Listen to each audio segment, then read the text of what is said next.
खुशामदीद। मैं मोहम्मद इमरान आपकी निसाबी किताब के सबक नंबर 1 के साथ आपके सामने हाज़िर हूँ। आज हम मुताला करेंगे सबक नंबर 1 का और इस सबक का उन्वान है अफ़सानवी और गैर अफ़सानवी अदब का इर्तिक़ा। अफ़सानवी अदब, अदब का वो हिस्सा जो अफ़सानवी तर्ज़ के ऊपर मुश्तमिल है, किस्से कहानियों के ऊपर। जिस तरह से नॉवल है, अफ़साने हैं, दास्तान हैं, ये अफ़सानवी अदब के दायरे में आते हैं। उसके बाद गैर अफ़सानवी अदब है। गैर अफ़सानवी अदब वो अदब है जो अफ़सानवी अदब से मुख्तलिफ है, जहाँ पर किस्से कहानियों की बात नहीं हो रही, वहाँ हकीकत की बात होती है। जैसे रिपोर्टाज है, तनकीद निगारी है, मज़मून निगारी है। इस तरह का अदब इसमें सहाफ़त वग़ैरह जितनी भी है जो चीज़ें हैं वो गैर अफ़सानवी अदब के अंदर शुमार कर ली जाती हैं। तो जब हम उर्दू अदब को नसरी अदब को पढ़ते हैं हमारी नस्र का जब हम मुताला करते हैं, तो उसको हम 2 हिस्सों में तक़सीम करते हैं। एक अफ़सानवी अदब है और दूसरा गैर अफ़सानवी अदब। यहाँ सबक को 2 हिस्सों में तक़सीम किया है। पहले हिस्से के अंदर अभी हम जो पहले हिस्से के साथ मैं आपके सामने हाज़िर हूँ, इसमें हम मुताला करेंगे अफ़सानवी अदब की इर्तिक़ा और जो दूसरा हिस्सा होगा, वो गैर अफ़सानवी अदब का इर्तिक़ा के बारे में बात करेगा। इर्तिक़ा का मतलब होता है तरक्की। कोई भी चीज़ एकदम से वजूद में नहीं आती, धीरे-धीरे उसकी तरक्की होती है। इंसान दुनिया में आता है, पैदा होता है, बड़ा होता है, सीखता है चीज़ें और अपनी जवानी को, अपने बुढ़ावे को, अपनी ज़िंदगी की तकमील पूरी करता है। सीढ़ियाँ दर सीढ़ियाँ चढ़ते हुए आगे बढ़ता है, तो वो सीढ़ियाँ चढ़ना, धीरे-धीरे आगे बढ़ना, तरक्की करना इर्तिक़ा कहलाता है और इर्तिक़ा हर चीज़ की होती है। ऐसे ही अदब की भी इर्तिक़ा होती है। तो यहाँ पर हम अफ़सानवी अदब की इर्तिक़ा के बारे में पढ़ेंगे। हमारा अफ़सानवी अदब, जैसे मैंने आपको बताया कि नॉवल, दास्तानें, अफ़साने, मुख्तसर अफ़साने, ये किस तरह से वजूद में आए, किस तरह से इनकी शुरुआत हुई और उसके बाद ये रफ्ता-रफ्ता तरक्की पाते हुए अपने उस मुकाम तक पहुँचे, जहाँ आज हमें ये मुकम्मल नज़र आते हैं। हमें आज उनमें कोई कमी नहीं नज़र आती। हमें हमारा उर्दू अदब इन अफ़सानों से, इन नावलों से, इन ड्रामों वग़ैरह से सरशार नज़र आता है। तो ये अफ़सानवी अदब की इर्तिक़ा है। इर्तिक़ा के बारे में हम हिस्से में पढ़ेंगे इसमें। हिस्से का नाम है इसका अफ़सानवी अदब का इर्तिक़ा। दुनिया की बेशतर ज़ुबानों की तरह उर्दू में भी नस्र का आगाज़ शायरी के बाद हुआ। जितनी भी ज़ुबानें वजूद में आती हैं, जो शुरुआती रूप है ज़ुबानों का, वो शायरी की शक्ल में होता है। कोई-सी भी ज़ुबान हो, चाहे वो हिंदी हो, चाहे वो संस्कृत हो, चाहे वो उर्दू हो, चाहे वो अरबी हो, अगर शुरुआती नक़ूश उन ज़बानों के ढूँढे जाएँ, उनको देखा जाए, तो वो शायरी की शक्ल में मिलते हैं। छोटे-छोटे बंद मिलते हैं, 2-2 3-3 लाइनों के उनके मिसरे बने हुए मिलते हैं, जो आपस में तुकबंदी के साथ जुड़े हुए होते हैं। फिर धीरे-धीरे, धीरे-धीरे वो रिवाज में आते हैं, राइज होते हैं और आगे चलकर वो नसरी अदब में बदलते हैं। तो जब ज़ुबान बनती है, कोई-सी भी नस्र हो, जो शुरुआती हिस्सा है उसका, वो नज़्म के अंदर रहता है, शायरी में रहता है और फिर बाद में उसका नस्र वाले हिस्से के अंदर जाता है। अब अदब भी हमारा 2 हिस्सों में होता है, एक नस्र के ऊपर और एक नज़्म के ऊपर यानी शायरी के ऊपर।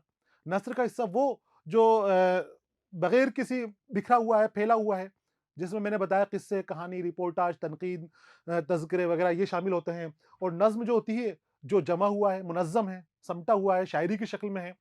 जैसे शेर होते हैं, ग़ज़लें होती हैं, नज़्में होती हैं, कता वगैरह बहुत सारी चीज़ें, बहुत सारे असनाफ़ हमारे यहाँ पर नज़्म के अंदर भी और नस्र के अंदर मौजूद हैं।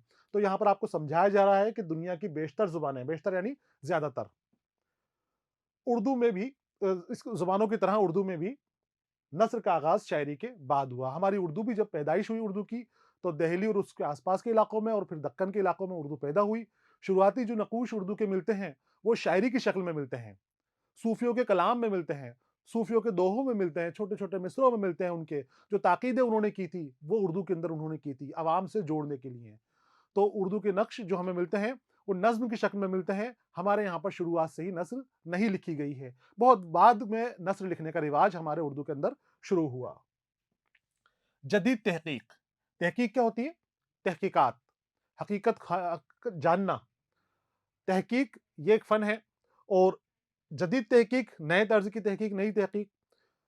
अपनी ज़ुबान के बारे में हर जो ज़ुबान के जानने वाले होते हैं, उसकी मोहब्बत करने वाले होते हैं, वो लगातार तहकीक करते रहते हैं कि ज़ुबान में चीज़ें कहाँ से पैदा हुई, कहाँ से चीज़ों को ज़ुबान के अंदर लाया गया।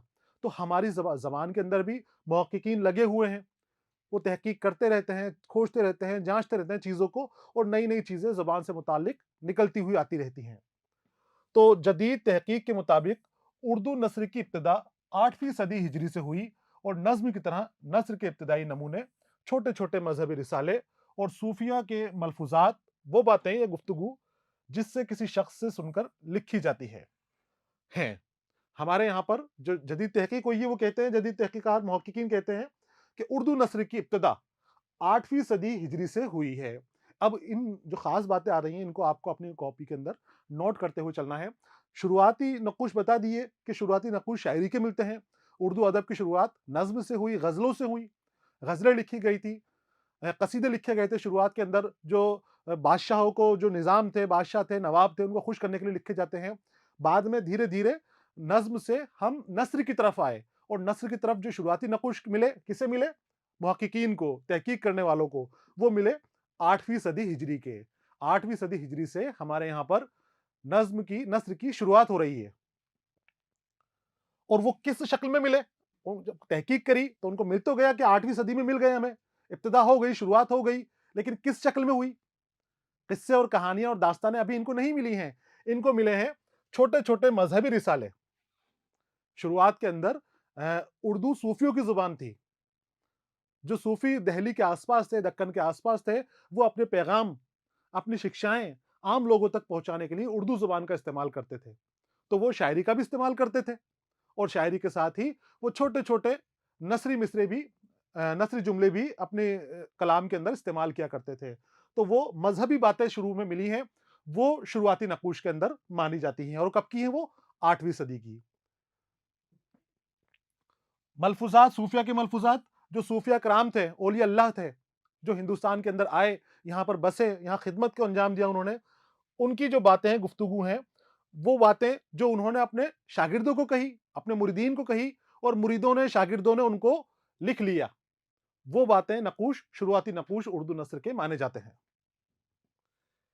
मीरा जी शम्सुल इशाक, बुरहानुद्दीन जानम, शेख ऐनुद्दीन गंजुल उलूम ने नस्र में कुछ मजहबी रिसाले लिखे।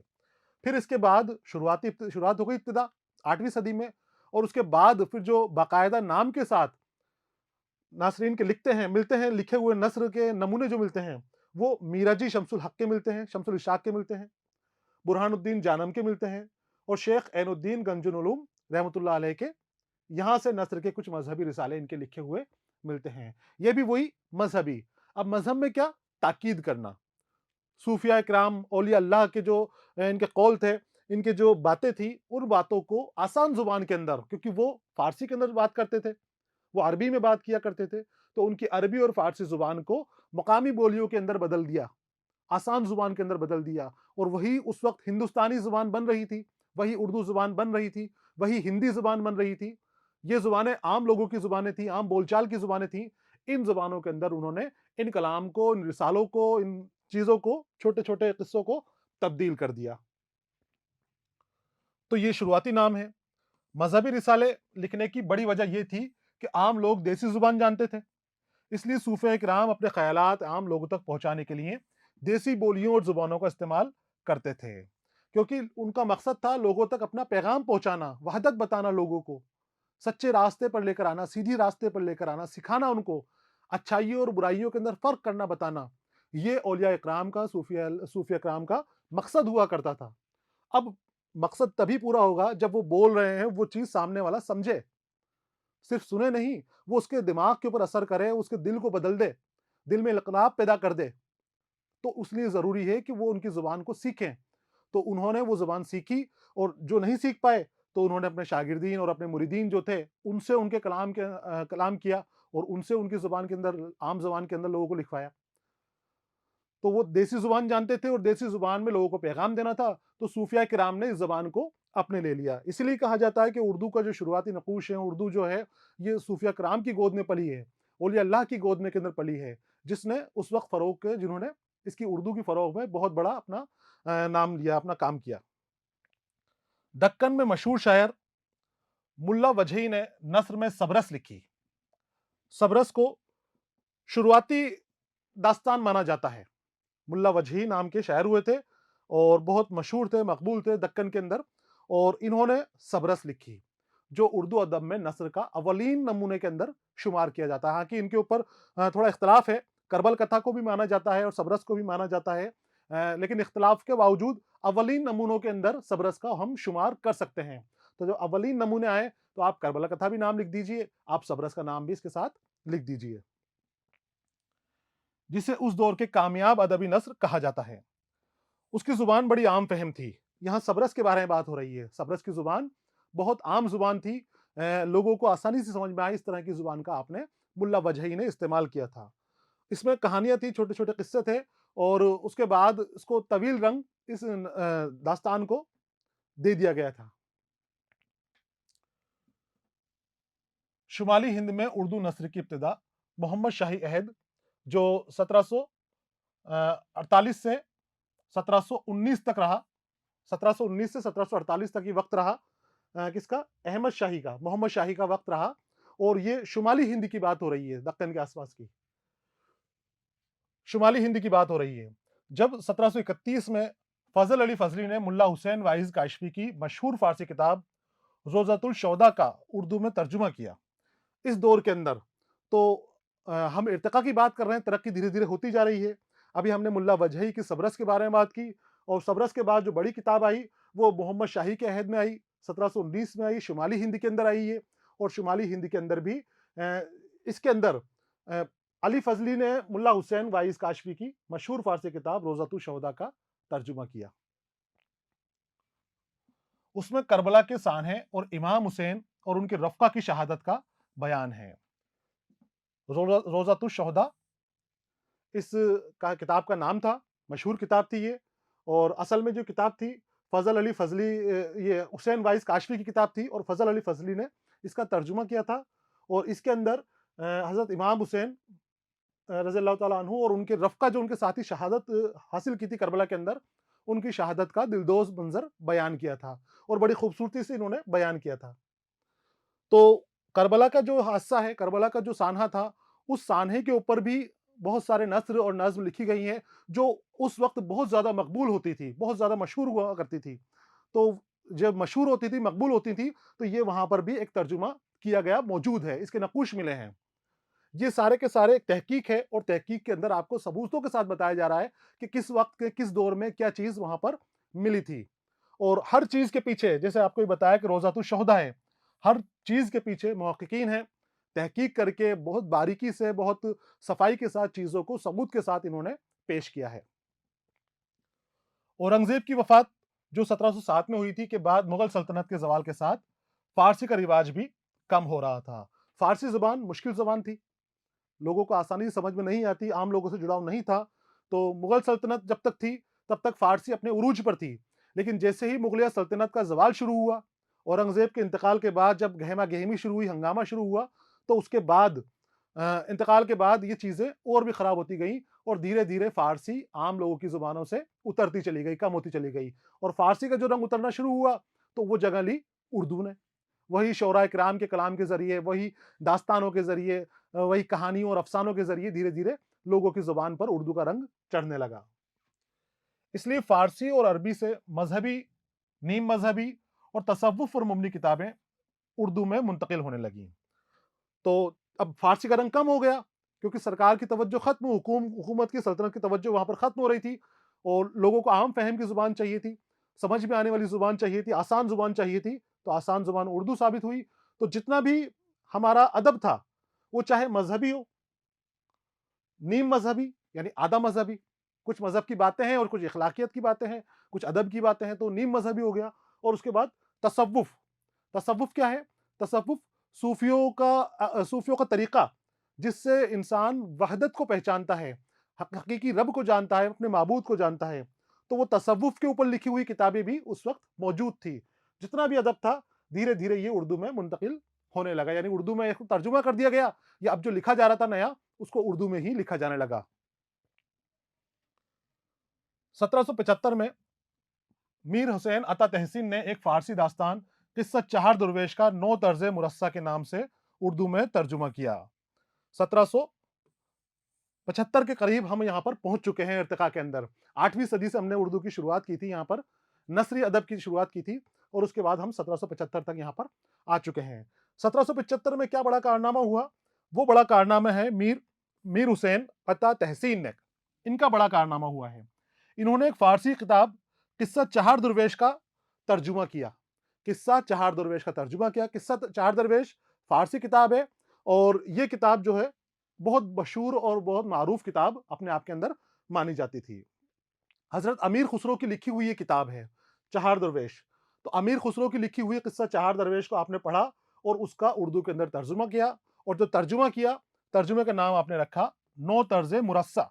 नो तर्ज मुरस्सा बहुत खूबसूरत किताब थी और ये किताब बहुत ज्यादा मशहूर हुई, बहुत ज्यादा मकबूल हुई, बहुत अच्छी इस किताब को माना गया। और बाद में इस नो तर्ज मुरस्सा का 1800 के आसपास, 1802 के आसपास मीर अम्मन ने बागो बहार के नाम से तर्जुमा किया। तो किस्सा चहार दरवेश, किस्सा चार दरवेश से नो तर्ज मुरस्सा, और नो तर्ज मुरस्सा से बागो बहार के नाम से किताब निकल कर आ गई। और बागो बहार जो है फोर्ट विलियम कॉलेज की सबसे मशहूर और मकबूल किताब मानी जाती है। उर्दू अदब की बहुत बेहतरीन, बहुत अच्छी किताब बागो बहार मानी जाती है, जो नो तर्ज मुरस्से का तर्जुमा है। हालांकि कहने वाले कहते हैं कि चार दरवेश का भी तर्जुमा है, लेकिन चार दरवेश और बागो बहार में इतना फर्क आ गया, जो फर्क नो तर्ज मुरस्से के अंदर नजर नहीं आता, दोनों एक जैसी नजर आती हैं। तो जो बड़ा कारनामा है वो हुसैन अता तहसीन का है। फारसी दास्तान किस्सा चार दरवेश का नो तर्ज मुरस्सा के नाम से इन्होंने तर्जुमा किया। 18वीं सदी आ गई। 18वीं सदी के आखिर दहाइयों में दिल्ली के मशहूर आलिम दीन शाह वलीउल्लाह के तीसरे बेटे शाह रफीउद्दीन रहमतुल्लाह अलैह ने 1786 में कुरान पाक का लफ्जी तर्जुमा उर्दू में किया। अब उर्दू फिर से अदब की तरफ आ रही है, फिर से तहजीब मजहब की तरफ आ रही है, इर्तका हो रही है, तरक्की हो रही है अदब की नस्र की। धीरे धीरे धीरे आप देखिए किस तरह से तरक्की पाता जा रहा है, किस तरह से ये अपनी रफ्तार के ऊपर आगे बढ़ता जा रहा है। 17वीं सदी के बाद 18वीं सदी के अंदर आ गए हम। 18वीं सदी के अंदर 1786 के अंदर कुरान पाक का पहला तर्जुमा किया गया, लफ्जी तर्जुमा।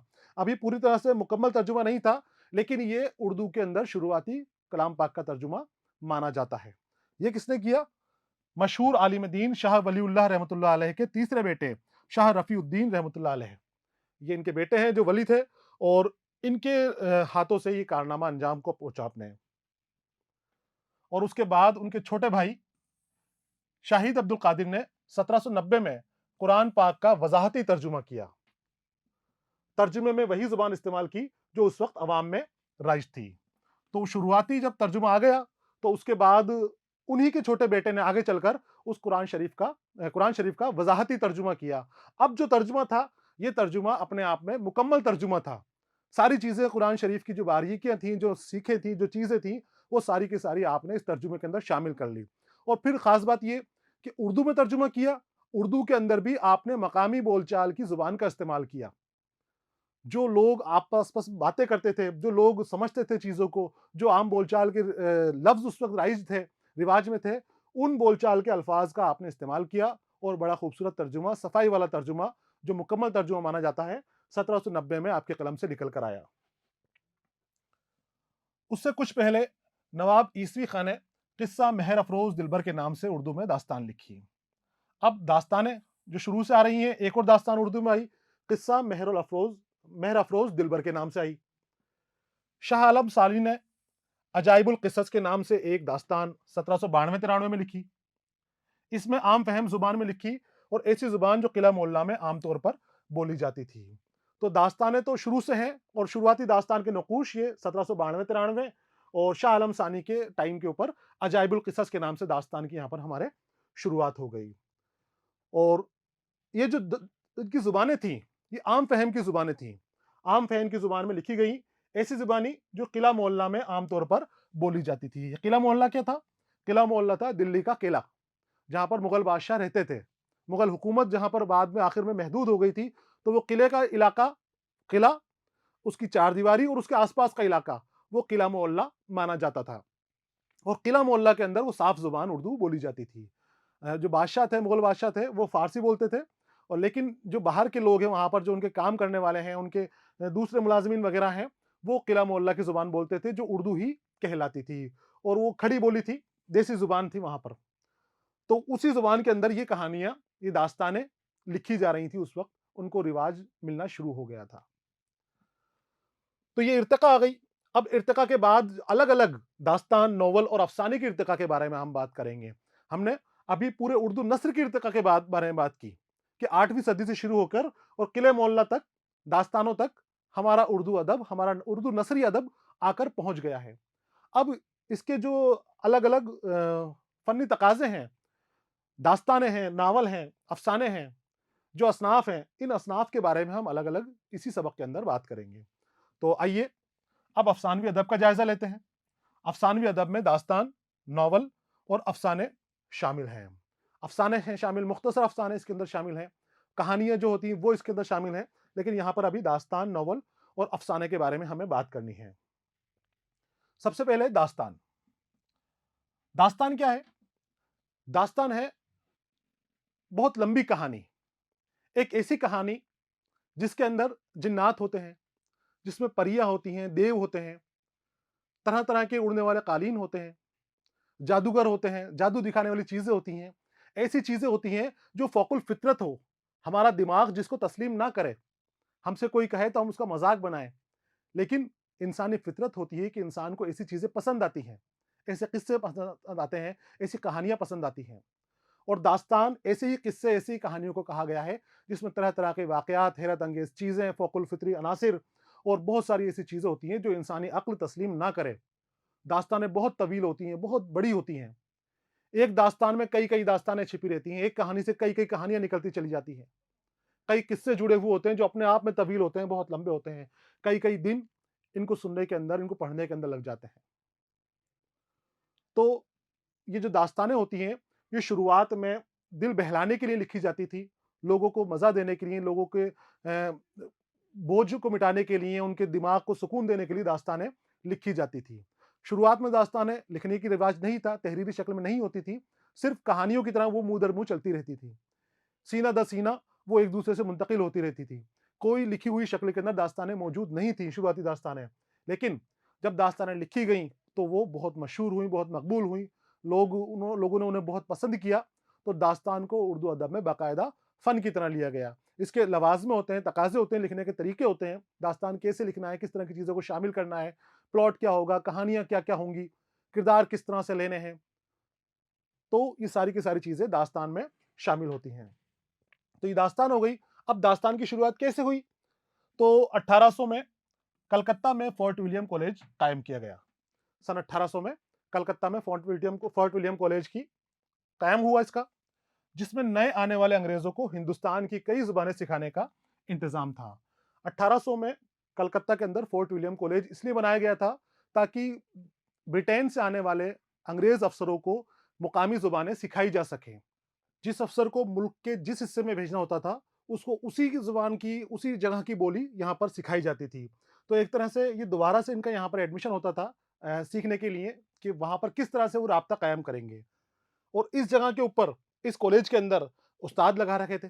हर ज़ुबान के उस्ताद यहाँ पर मौजूद थे, जो उनको अफ़सरों को उस ज़बान से तारुफ़ करा रहे थे।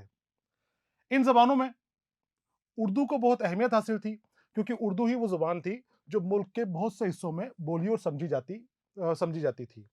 उर्दू उस वक़्त रिवाज में आ गई थी, खूबसूरत थी और बहुत ज़्यादा बोली जाने वाली ज़ुबान ये उस वक़्त की यहाँ पर थी। तो अंग्रेज़ों ने ये चीज़ महसूस की कि हम अगर उर्दू इनको सिखा देंगे, तो ये अफ़सर यहाँ के मुकामी लोगों से अच्छे से मुलाकात कर पाएँगे, अच्छे से ये अपने काम निकलवा पाएँगे। तो अंग्रेज़ों ने फोर्ट विलियम कॉलेज के अंदर उर्दू पर बहुत ज़्यादा ध्यान दिया। बहुत सारी चीज़ें यहाँ पर तख्लीक की गई, बहुत सारे तर्जुमे किए गए, बहुत सारी असनाफ़ यहाँ पर लिखी गई और सारी की सारी नसरी अदब से जुड़ी हुई। अंग्रेज़ों इसने इसे आम तौर से हिंदुस्तानी कहते थे और इसी को यहाँ की अवाम की ज़ुबान इन्होंने करार दिया था। अंग्रेज़ उर्दू को उस वक़्त हिंदुस्तानी कहते थे। उर्दू नाम तो बहुत बाद में पड़ा। उर्दू को शुरुआत में हिंदवी और हिंदुस्तानी कहा जाता था। अंग्रेज़ भी इसको यही ज़ुबान कहते थे और उन्हें ये पता था कि ये यहाँ की अवाम की ज़ुबान है। लोग इसको बोलते हैं, इसको समझते हैं और इससे हम अवाम से राब्ता कायम कर सकते हैं। तो इन्होंने इसको फ़रोग़ दिया। अब फ़रोग़ देने के लिए मैंने कहा आपसे कि कॉलेज था, तो कॉलेज के अंदर इन्होंने असातिज़ा रखे। असातिज़ा रखने के बाद उन असातिज़ा से इन्होंने किताबें लिखवाईं। दूसरे अदब की जो किताबें थीं, उन किताबों का यहाँ पर तर्जुमा कराया गया। अरबी से भी यहाँ पर तर्जुमे हुए, यहाँ पर इंग्लिश से भी तर्जुमे हुए, यहाँ पर फ्रांसीसी और जर्मन अदब से भी तर्जुमे लिए गए, उनको लिखा गया बाकायदा उर्दू के अंदर।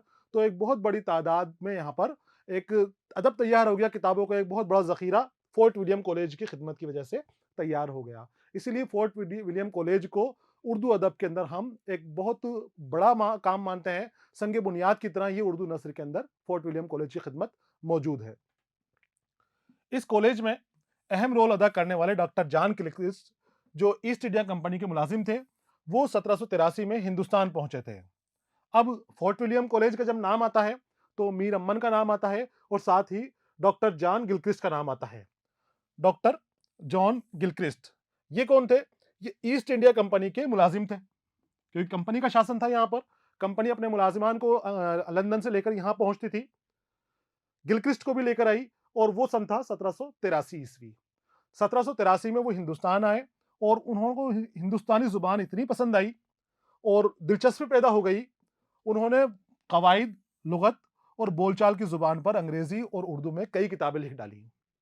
जॉन गिलक्रिस्ट यहाँ पर आए, उनको यहाँ की जुबान पसंद आई, लोगों से मिले, अफसरों से मिले, अदब से ही ताल्लुक रखते थे। वहां से जब लंदन से आए थे तब भी इनका अदब से ताल्लुक था, अदब के लिए इनको लाया गया था। तो ये आए और जुबान से जुड़ गए, तो इन्होंने जबान के अंदर एक जखीरा तैयार कर दिया बहुत बड़ा। किस चीज का? इन्होंने लुगत तैयार की। जॉन गिलक्रिस्ट का उर्दू अदब के अंदर लुगत तैयार करने के लिए बड़ा काम है। फिर कवायद आपने लिखवाए और साथ ही आम बोलचाल की जुबान पर अंग्रेजी और उर्दू की डिक्शनरी आपने बना दी, जिसके किताब के अंदर जिससे लोग आसानी से चीजों को समझ सकें। तो 1883 में आप आ गए, 1783 के अंदर आ गए थे आप, और 1800 के अंदर फोर्ट विलियम कॉलेज बना था। तो जब फोर्ट विलियम कॉलेज बना तो आपकी खिदमत के एतराफ में आपकी हुकूमत ने जॉन गिलक्रिस्ट को यहाँ पर शोबा उर्दू का सदर बना दिया। फोर्ट विलियम कॉलेज में डॉक्टर जॉन गिलक्रिस्ट शोबा हिंदुस्तानी के निगरान मुकर्रर हुए, क्योंकि वो पहले यहाँ पर आ चुके थे। उर्दू इनको पसंद थी, बहुत सारा काम इन्होंने उर्दू में किया था, लुगत बनाई थी आपने, कवायद बनाए थे, आम बोलचाल की जुबान का आपने इस्तेमाल किया था। तो उस चीज को देखते हुए आपको शोबा हिंदुस्तानी का यहाँ पर सदर बना दिया, निगहबा बना दिया। अब इसकी तसनीफ और तारीफ का काम आपकी जिम्मेदारी लाकर छोड़ दिया। डॉक्टर गिलक्रिस्ट ने देखा कि उर्दू में शायरी के मुकाबले में नस्र बहुत कम है। जो नसरी किताबें हैं उनमें बेशतर मजहबी है, जिनसे उर्दू जुबान की तालीम नहीं दी जा सकती। जो सरमाया था उर्दू अदब का वो नस्र की शक्ल में था, नज्म की शक्ल में था, शायरी की शक्ल में था, शेर व शायरी मौजूद थी, क्योंकि गजलें पसंद की जाती थी, कसीदे पसंद किए जाते थे। लोग शायरी के लिए उर्दू का इस्तेमाल करते थे। यहाँ पर उर्दू को जिंदगी से फायदा उठाने के लिए, सच्चाइयां दिखाने के लिए इस्तेमाल नहीं किया जा रहा था। तो जब आपने देखा तो आपको क्योंकि सिखाना था वहां पर, आपको अफसर तैयार करने थे अंग्रेजी। जब अंग्रेज अफसर तैयार करने थे तो आपको जो सरमाया मिलना था, जो चीजें मिलनी थी, वो किताबें मिलनी थी, वो बिल्कुल भी नहीं मिल पाई।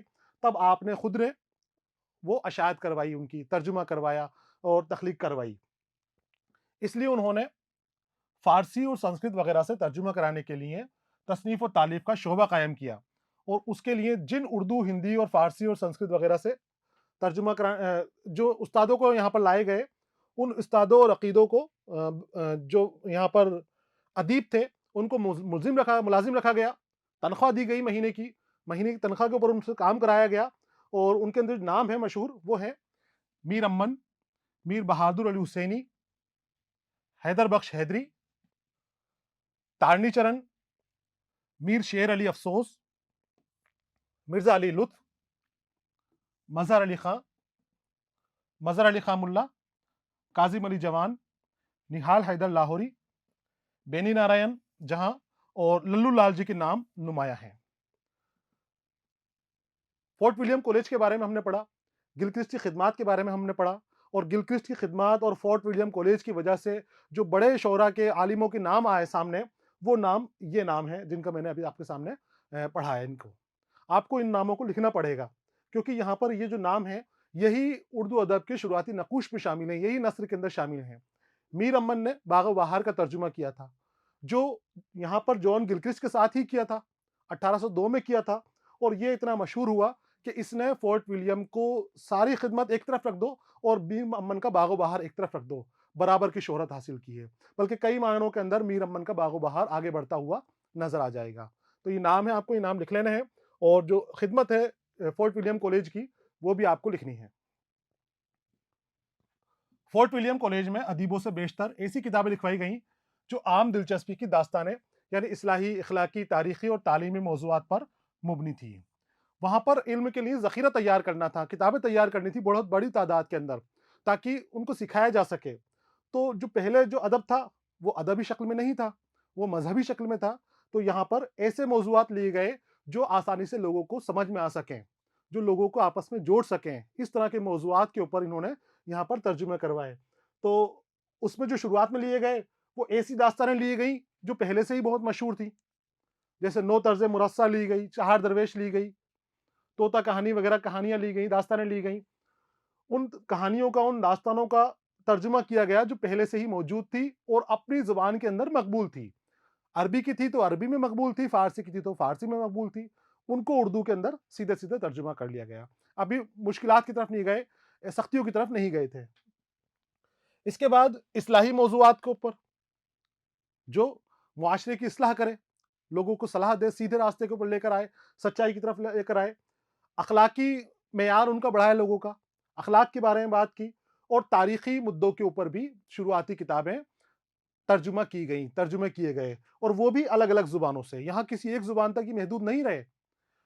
हमने बताया कि यूरोपियन कंट्री की किताबें ये लेकर आए यहाँ पर और उन किताबों को इन उस्ताज़ को दिया इन्होंने, उस्तादों को दिया और इन असातिज़ा ने उन किताबों का, यूरोपियन तारीख़ इन किताबों का भी यहाँ पर तर्जुमा उर्दू में किया।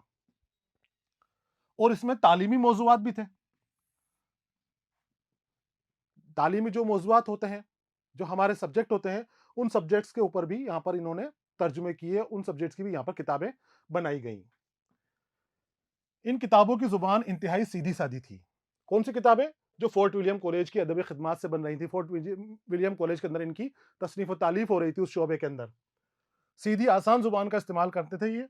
गिलक्रिस्ट की कोशिश थी हिंदुस्तानी शोबा और हिंदुस्तानी ज़ुबान यानी उर्दू हर एतबार से तरक्की करे, उसका अदब भी तरक्की करे और तरक्की याफ्ता ज़ुबानों के अदब की तरह मुमताज़ दर्जा हासिल करे और ख़ास दुआओं, ख़ासों में आम में मकबूल हो जाए। ये गिलक्रिस्ट का कहना है कि इसीलिए उन्होंने उर्दू के लिए इतनी मेहनत की क्योंकि वो चाहते थे कि उर्दू ख़ास और आम की ज़ुबान बन जाए, लोगों की ज़ुबान के ऊपर चढ़ जाए।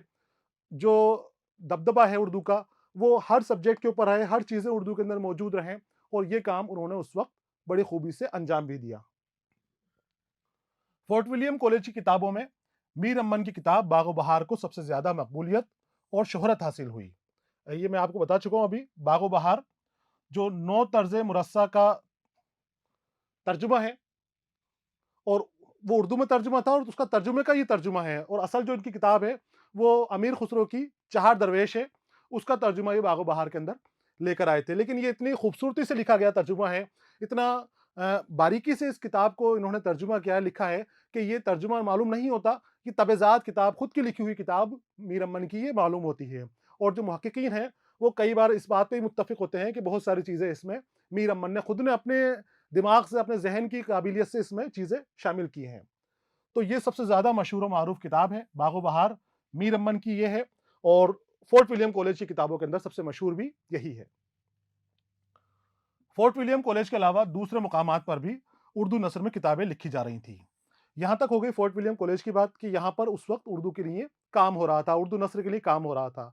नस्री इर्तिका हम दास्तानों के बारे में बात कर रहे हैं कि इस तरह से हमारी दास्तानें ये वजूद में आती गई और दास्तान हमारी आगे बढ़ती गई, फ़न्नी एतबार से भी ये अपने आप को दास्तानें आगे बढ़ाती गई। फोर्ट विलियम कॉलेज के साथ-साथ जो दूसरे मुकाम थे, जो नवाबों की हवेलियाँ थीं, जो दूसरी जगह ऐसी सुख़न की जगहें थी जहाँ पर शायर-शुरा बैठते थे, अदीब बैठते थे, उन जगहों के ऊपर भी अलग-अलग मौक़ों के ऊपर दास्तानें और कहानियाँ और किस्से धीरे-धीरे सामने आ रहे थे। अब इनमें जो बड़े नाम हैं, जो फोर्ट विलियम कॉलेज से ताल्लुक़ नहीं रखते लेकिन अपने आप में बड़े काम अंजाम दिया है, वो है इंशा अल्लाह खां इंशा। इन्होंने उर्दू में एक कहानी रानी केतकी और कुंवर उदय भान के नाम से लिखी, जिसमें फ़ारसी या अरबी के अल्फ़ाज़ इस्तेमाल नहीं किए। लखनऊ में रजब अली बेग सरवर ने 1824 में फ़साना अजाइब लिखी और ये किताब रंगीन और मुक़फ़्फ़ा नस्र है। फोर्ट विलियम कॉलेज के अलावा जो बड़े नाम आते हैं, जो आपको याद रखने हैं, वो एक इंशा अल्लाह खां इंशा की किताब का नाम याद रखना है, जो उसका नाम है रानी की कहानी और कुंवर उदय भान, इस कहानी का नाम है। फिर फ़ारसी का एक अल्फ़ाज़ इसमें इस्तेमाल लिखा यानी आसान ज़ुबान का आपने यहाँ पर इस्तेमाल किया है। लखनऊ के अंदर उसी वक़्त एक रजब अली बेग सुरूर की किताब लिखी गई और इसका नाम था फ़साना अजाइब। ये फसाना अजाइब भी बहुत मशहूर किताब है, बहुत मारूफ किताब है। और इस किताब की कहानी की जो खास बात है, वो पहली तो ये कि किताब रंगीन थी। इससे पहले जो कहानियां हैं, किताबें हैं, वो पूरे रंगीन नहीं थे। और दूसरी मुकफ़्फ़ा, मुकफ़्फ़ा यानी ऐसी नस्र जिसमें काफिया बंदी का इस्तेमाल किया गया है। शायरी अंदाज में लिखी गई नस्र, शायरी के अंदाज में, नज्म के अंदाज में लिखी जाने वाली। मुकफ़्फ़ा, शायरी के अंदर हम काफिया का इस्तेमाल करते हैं, रदीफ का इस्तेमाल करते हैं। तो जिस गज़ल के अंदर, जिस नज्म के अंदर, जिस नस्र के अंदर काफिया बंदी की जाए, काफिया का इस्तेमाल किया जाए, तो उसको हम मुकफ़्फ़ा नस्र कहेंगे, मुकफ़्फ़ा नज्म कहेंगे, मुकफ़्फ़ा गज़ल कहेंगे। और नहीं है तो फिर वो जो है वो अपने उसमें माने में ली जाएगी। इसी ज़माने में सबसे अहम बात ये है कि मशहूर शायर मिर्ज़ा गालिब ने अपने अज़ीज़ों, दोस्तों और शागिर्दों को उर्दू में ख़त लिखने शुरू किए। तो रानी केतकी और उदयबान की कहानी हो गई। ये जो हमने मुकफ़्फ़ा पढ़ी, अ, फसाना अजाइब, इसकी बात हो गई। अब जो नस्र की बात है, जो नस्र में बड़ा रोल रहा है, वो रहा है गालिब के खतूत का। गालिब के खतूत का उर्दू अदब में बहुत अहम हिस्सा रहा है। फ़रोग़ देने में भी और तारीख़ बताने में भी। गालिब के खतूतों से तारीख़ का पता भी चलता है, माहौल का पता भी चलता है। उस दौर की नफ्सियात, उस दौर के जो ज़वाल वग़ैरह चल रहे थे, वो चीज़ें भी गालिब के खतूत से बाहर निकल कर आती हैं, पता चलता है। तो जब नस्र की बात आती है, नस्र के इर्तिक़ा की बात आती है, तो गालिब के खतूत की बात नहीं हो, ऐसा नहीं हो सकता। गालिब के खतूत की ख़ास बात है कि गालिब ने अपने शागिर्दों, दोस्तों, अहबाब को ख़त लिखे हैं और अपने ख़तों में मुरासले को मुकालमा बना दिया। आम ज़ुबान का इस्तेमाल किया, सीधी-सादी ज़ुबान का इस्तेमाल किया, मुश्किल और बनावटी वाले लफ्ज़ आपने हटा दिए। ऐसे अल्फ़ाज़ का इस्तेमाल किया कि जिससे कहानी को, बात को सीधे-सीधे सामने वाले तक पहुँचाया जा सके। इन खतूत की सादगी, ज़राफ़त और शगुफ्तगी का जवाब नहीं। गालिब एक इनकलाबी मिज़ाज रखते थे। ज़राफ़त, हँसी-मज़ाक का अंदाज़। गालिब का जो अंदाज़ था, वो ज़राफ़त अंदाज़ था। गालिब हँसी-मज़ाक के हामी थे। मज़ाक-मज़ाक के अंदर अपनी जो मुश्किल बात है, वो कह जाते थे। सीधी बातें कहते थे। शगुफ्ता अंदाज़ गालिब का था। तो वही अंदाज़ यानी शगुफ्तगी, वो ज़राफ़त, वो सादगी जो आपके मिजाज में थी, वो आपके ख़तों के अंदर भी मौजूद है, ख़तों में मिलती है। तो गालिब के मिजाज को इनकलाबी मिजाज कहा गया है। उन्होंने ख़त किताबत की तमाम कायदों से गुरेज़ किया। जो उससे पहले लिखे जाते थे, ख़त गालिब से पहले बड़े-बड़े अलक़ाब व आदाब का इस्तेमाल किया जाता था, सख्त अल्फ़ाज़ों का इस्तेमाल किया जाता था, बड़े-बड़े मुरक्का साज़ी होती थी, वहाँ पर बनावट होती थी, वो सारी चीज़ें गालिब ने ख़त्म कर दी। गालिब ने आसान ज़ुबान का इस्तेमाल किया। उन्होंने ख़त किताबत के जो तमाम कायदे बने हुए थे, जो नियम बने हुए थे, जो रूल गालिब से पहले थे कि नहीं यहाँ पर ये लिखना है, यहाँ पर ये लिखना है, इस जगह पर ये नहीं आएगा तो ख़त नहीं माना जाएगा, नहीं। गालिब ने कोई चीज़ ऐसी नहीं छोड़ी जिसमें तब्दीलियाँ नहीं की हों। सीधा नाम लिखा और जिसको ख़त लिखा है उससे बात करना शुरू कर दी और बात ऐसे जैसे आमने-सामने बैठे हुए हों। खतूत में दिल की बातें लिखी और बेतकल्लुफ़ तर्ज़ तहरीर का इजाद किया।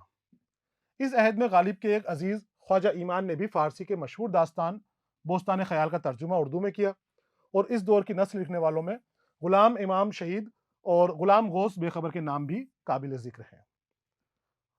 आसान तर्ज़ का इस्तेमाल किया, सादा ज़ुबान का इस्तेमाल किया, बेतकल्लुफ़ रहते थे आप ख़त के अंदर गालिब। और गालिब के ख़तों के बाद फिर इसी अहद का बता रहे हैं, गालिब के दौर का ही, गालिब के दौर में ही आपके अज़ीज़ थे ख्वाजा ईमान के नाम से।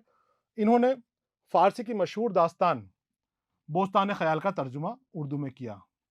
बोस्तान ख़याल ये भी उर्दू अदब के अंदर बहुत मशहूर तर्जुमा है, जो गालिब के अहद के अंदर किया गया है या नस्र के शुरुआती दौर के अंदर किया गया है।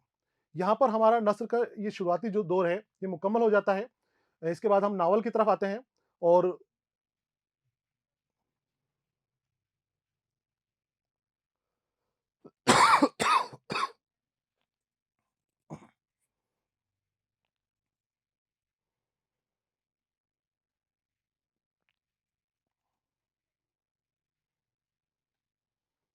जो उर्दू अदब का बहुत मशहूर और मारूफ तर्जुमा माना जाता है। और इसी दौर के अंदर नस्र लिखने वालों में जो बड़े नाम हैं, वो ग़ुलाम इमाम शहीद और ग़ुलाम गौस बेखबर के नाम हैं। ये भी बड़े नाम हैं जो उर्दू में नस्र को फ़रोग़ दे रहे थे। यहाँ पर जो हमारा नस्र वाला दास्तान वाला हिस्सा है, ये मुकम्मल हो गया है। अब आते हैं हम नावल की तरफ। दास्तान के बाद नावल भी फ़नी एतबार से उर्दू अदब की अहम सिन्फ़-ए-सुख़न है, अहम सिन्फ़ है और इस सिन्फ़ ने भी उर्दू अदब को बड़ा फ़रोग़ दिया, बड़ा उरूज दिया और उर्दू अदब में एक इनकलाब लाकर इस सिंफ ने रख दिया है।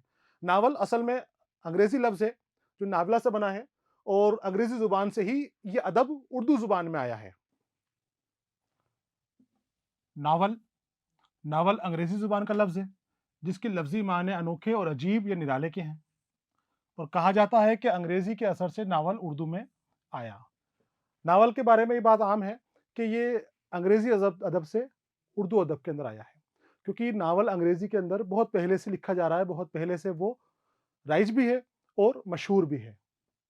लेकिन उर्दू नस्र की तारीख में दास्तानों का दौर खत्म होने के बाद 20वीं सदी तक के ज़माने में सूरजपुर की कहानी, सुबूदी कहूदी, दास्तान जमीला खातून और ख़त तकदीर के अलावा कहानियों के एक मजमुआ मुरातुन्निसा की मौजूदगी साबित कर देती है कि नावल उर्दू अदब में बहुत पहले से मौजूद है। उर्दू अदब से हमारे यहाँ नावल की एंट्री होती है, हमारे यहाँ पर आता है और ऐसा माना भी जाता है।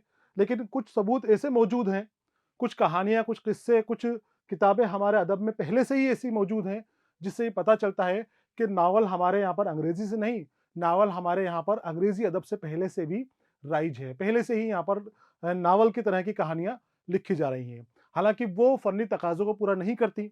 नावल का जो अज्ज़ाए तरकीबी होते हैं, जो कहने का तरीक़ा होता है, उनको पूरा नहीं करते, लेकिन अंदाज़ बयान और लिखने के तरीके के हिसाब से हम देखें तो वो नावल के शुरुआती नक़ूश के अंदर शुमार किए जा सकते हैं। इसलिए वो हमारे यहाँ पर पहले से मौजूद हैं। फिर डिप्टी नज़ीर अहमद के नावल उर्दू अदब में अपनी अफादियत और अहमियत रखते हैं।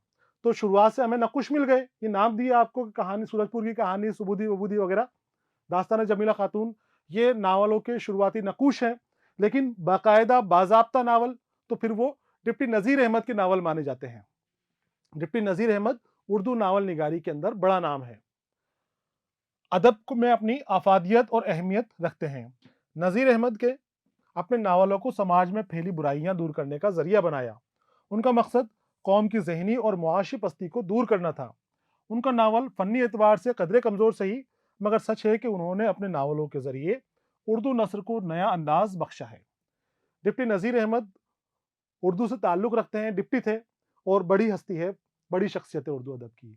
आपके जो नावल हैं, आपके नावलों के अंदर हमें इस्लाही मौज़ूआत मिलते हैं।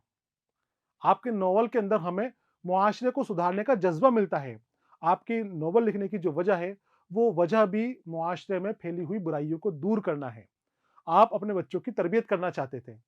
आपने बच्चों को सच्चाई सिखाना चाहते थे, हक परस्ती सिखाना चाहते थे, अदल व इंसाफ का जज़्बा आपके बच्चों के अंदर भरना चाहते थे, खुद अपने बच्चों के अंदर। अब आपने उससे मुताल्लिक किताबें देखनी चाहिए, कहानियाँ, अफ़साने देखने चाहे, वो आपको कहीं नहीं मिले। वो हक परस्ती का जज़्बा लिए हुए किताबें आपको नज़र ही नहीं आई, कहानी आपको नज़र ही नहीं आई, तो आपने अपने बच्चों की तरबियत के लिए खुद नावल लिखे, खुद कहानियाँ लिखी और उनमें वो चीज़ें शामिल करी जो उस वक़्त की और आपकी ज़रूरत थी। आपने इंसानी हमदर्दी को शामिल किया, आपने मुआशरे की इस्लाह को शामिल किया, आपने एक होने के जज़्बे को शामिल किया, तो फिर उसके बाद जो आपके नावल लिखे, वो उम्दा किस्म के नावल आपके माने जाते हैं। आपका मकसद कौम की ज़हनी और मुआशी पस्ती को दूर करना था। जो फ्री बैठे रहते हैं लोग, काम धंधा वगैरह नहीं करते, उलझनों में लगे रहते हैं, फालतू की बातों के अंदर लगे रहते हैं। आपने उन लोगों के ऊपर चोट की, उनको समझाना चाहा इन नावलों के ज़रिए कि कुछ नहीं रखा है, ज़िंदगी बर्बाद होती जा रही है। ये जो मुआशी पस्ती है, आपकी ज़हनी पस्ती है, ये आपकी खुद की वजह से है। अगर आप चाहो तो आप तरक्की याफ्ता कौमों के अंदर शामिल हो सकते हो। आप भी तरक्की कर सकते हो, लेकिन उसके लिए आपको खुद को उठना पड़ेगा, खुद को चलना पड़ेगा। अगर आप इसी तरह पस्ती में पड़े रहे, इसी तरह बैठे रहे, इसी तरह नाकामयाब बने रहे, तो फिर आपको कोई बचाने वाला, आपका रहनुमा नहीं आने वाला। खुद को आपको अपना रहनुमा बनना पड़ेगा। और दूसरी बुराइयाँ जो उस वक़्त मुआशरे में शामिल थी, वो बुराइयाँ भी आपने दूर करने की कोशिश की। मैंने अभी आपको बताया कि आपका मकसद था अखलाकियत को पैदा करना, हमवार मौसम बनाना लोगों के लिए, भाईचारा बढ़ाना, लोगों को जोड़ना, मुआशरे को फलाह व बहबूदी की तरफ लेकर जाना, और उस एतबार से आपके नॉवल यकीनन काबिल थे। लेकिन फ़न्नी एतबार से कमज़ोरियाँ थीं। फ़न्नी एतबार से उन तकाज़ों को पूरी नहीं कर पा रहे थे कि जिनके लिए नावल को जाना जाता है, लेकिन फिर भी आपके नावल को उर्दू अदब का बेहतरीन नावलों में शुमार किया जाता है। दिल्ली और ख़ास तौर से औरतों की ज़ुबान पर उन्हें कुदरत हासिल थी। दिल्ली की ज़ुबान, दिल्ली और आस-पास के इलाके में और दिल्ली किला मोहल्ला के अंदर बोले जाने वाली ज़ुबानें, जो खड़ी बोली थी, ब्रज भाषा का मिक्स थी और मकामी बोलियों से मिली हुई थी, वो खड़ी बोली दिल्ली के अंदर बोली जाती थी। और दिल्ली के अंदर भी वहाँ की जो औरतों की ज़ुबान है, वो बहुत ख़ास ज़ुबान थी, अलग तरह के अंदाज़ था उनका बोलने का। तो नज़ीर अहमद को दिल्ली की ज़ुबान पर और औरतों की ज़ुबान के ऊपर आपको पकड़ हासिल थी। उर्दू नॉवल निगारी में डिप्टी नज़ीर अहमद के बाद दूसरा अहम नाम आता है, वो है पंडित रतन नाथ सरशार का। सरशार लखनऊ के रहने वाले थे और उन्होंने बड़े अरसे तक अवध अखबार की इदारत की और फसाना आज़ाद, जाम सरशार, शेर कोहसार, कामनी पिछड़ी दुल्हन, पी कहाँ, कड़म धम और खुदाई फौजदार जैसी मशहूर किताबें लिखी।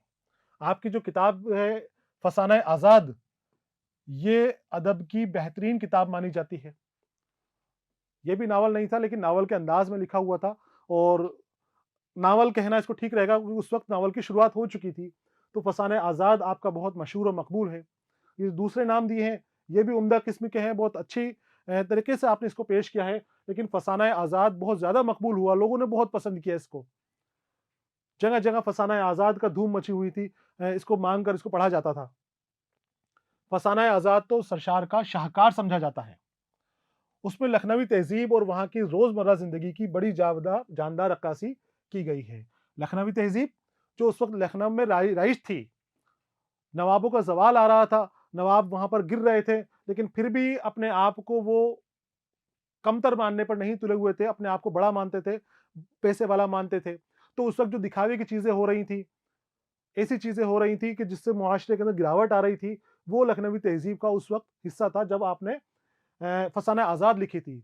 तो वो गिरती हुई कदरों को आपने फसाना आज़ाद में दिखाने की कोशिश की और लखनवी जो तहज़ीब शुरुआती तहज़ीब चली आ रही थी, उसकी जो उम्दा चीज़ें थी, अच्छी चीज़ें थी, वो भी आपने इस अफ़साने के ज़रिए बहुत खूबसूरती से ज़ाहिर की हैं। सरशार का ये तवील अफ़साना सिर्फ़ लखनवी तहज़ीब का नुमाइंदा नहीं, बल्कि दास्तान और नॉवल के दरमियान की एक अहम कड़ी है। इसमें आपको दास्तान का रंग भी मिलता है, इसमें आपको नावल का रंग भी मिलता है और इसमें आपको अफ़सानवी अंदाज़ भी मिलता है। तो ना तो ये मुकम्मल तौर पर अफ़साना था, ना मुकम्मल तौर पर नावल था और ना ही मुकम्मल तौर पर ये दास्तान था। लेकिन इन तीनों की मिली-जुली रंगत इन कहानी के अंदर, इसके अंदर फसाना आज़ाद में नज़र आती थी। लेकिन बहरहाल ये बहुत मशहूर हुआ था और लखनवी ज़िंदगी इसके अंदर बयान की गई थी, लखनवी अंदाज़ इसके अंदर बयान किया गया था। उसी ज़माने के दूसरे अहम नावल निगार थे अब्दुल हलीम शरर। शरर का ताल्लुक भी लखनऊ से था, लेकिन उन्होंने उम्र का इब्तदाई ज़माना कलकत्ता में बसर किया।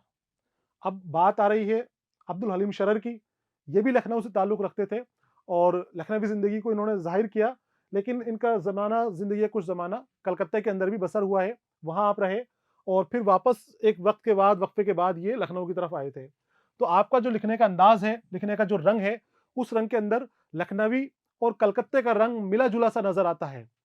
20 साल की उम्र में आप लखनऊ वापस आ गए थे। शरर ने बेइंतहा लिखा, उनकी किताबों की तादाद तकरीबन 102 बताई जाती है और उसमें ज़्यादातर नावल हैं। फिरदौस बरी, अय्याम गुरब, हुस्न का डाकू, मंसूर मोहना, फतेह अंदेज़, मलिकुल अज़ीज़, वर्जिना और मीना बाज़ार वगैरह उनके मशहूर नावल हैं। मलिकुल अज़ीज़, वर्जिना उनका पहला नावल है जो 1888 के अंदर लिखा गया था और शरर के नावलों के मौज़ूआत ज़्यादातर तारीख़ी हैं। उन्होंने बंकिम चंद्र चटर्जी की नावल दुर्केश नंदी का तर्जुमा भी किया था। ये अब्दुल अलीम शरर के बारे में बात हो रही है, उनके कारनामों के बारे में बात की जा रही है कि ये भी उर्दू के शुरुआती नमूनों के अंदर, शुरुआती नक़ूश के ज़ाहिर करने वालों में, नमूने ज़ाहिर करने वालों में शामिल हैं कि जिन्होंने नावल निगारी को रूज बख्शा, नावल निगारी को वो रंग बख्शा जिस रंग के अंदर हमें आज नावल निगारी नज़र आती है। यानी नावल निगारी के शुरुआती नमूने हमें इनकी तसनीफ़ के अंदर मिल जाते हैं। अब्दुल हलीम शरर के बाद नावल निगारी का जो दौर शुरू हुआ, उसमें मिर्ज़ा मोहम्मद हादी रुस्वा नावल निगारी का बड़ा नाम है। बाकायदा नावल लिखा आपने और फ़न के ज़ाब्तों पे पूरा उतरने वाला नावल लिखा।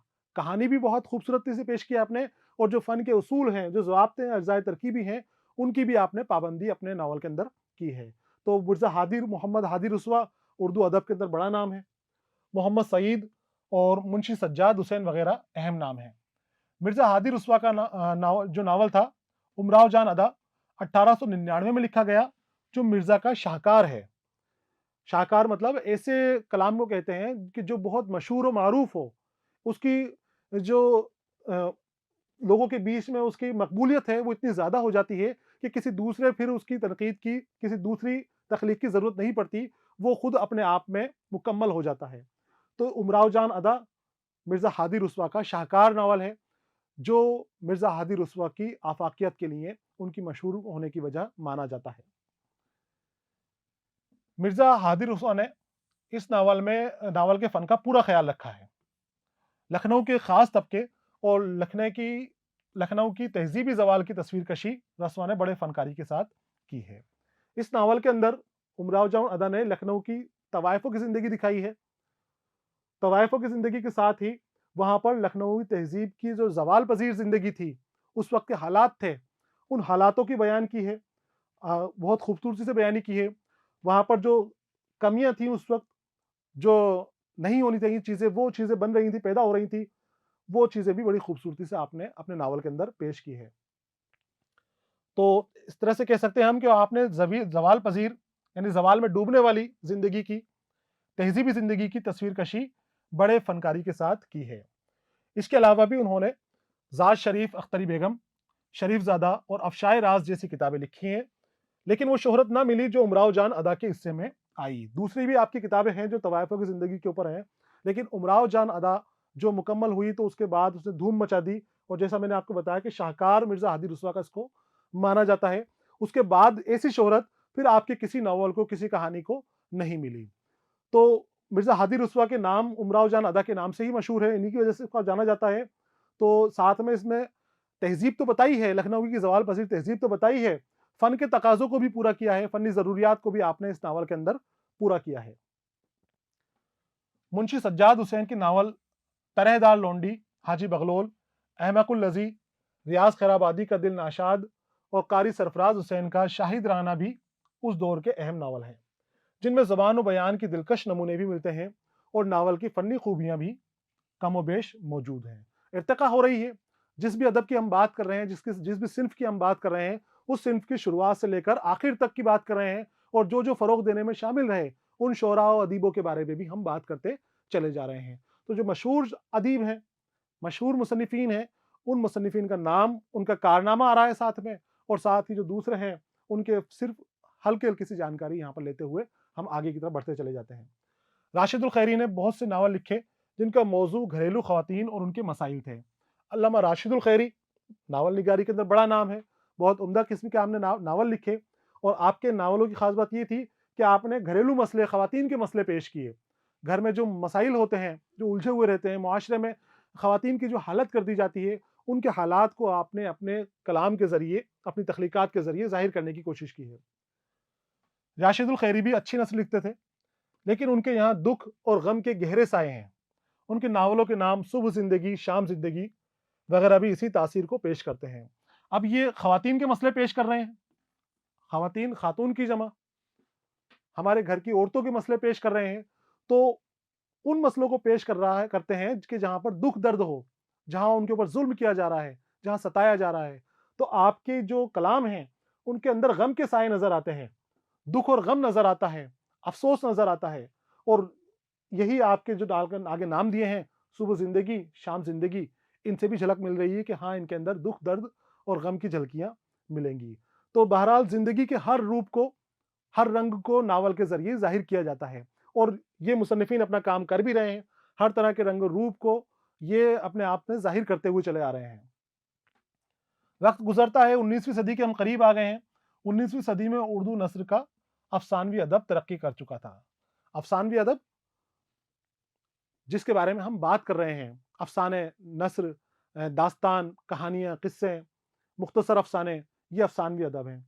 तो ये वो दौर था 19वीं सदी का कि जब हमारे अफ़सानवे और अफ़सानवी अदब अपनी तरक्की को तकमील के पास पहुँच चुका था। अभी तकमील नहीं हुई थी, लेकिन बहुत करीब उसके तकमील के ये पहुँच चुका था, मुकम्मल होने के।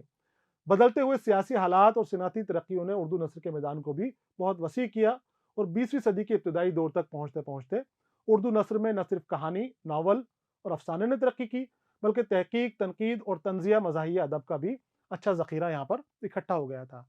अदब की सभी असनाफ़ एक साथ काम कर रही थी, सभी अदीब एक साथ काम कर रहे थे, सभी अपनी तख़लीक़ात लिख रहे थे, ज़िम्मेदारियों को सभी उठा रहे थे।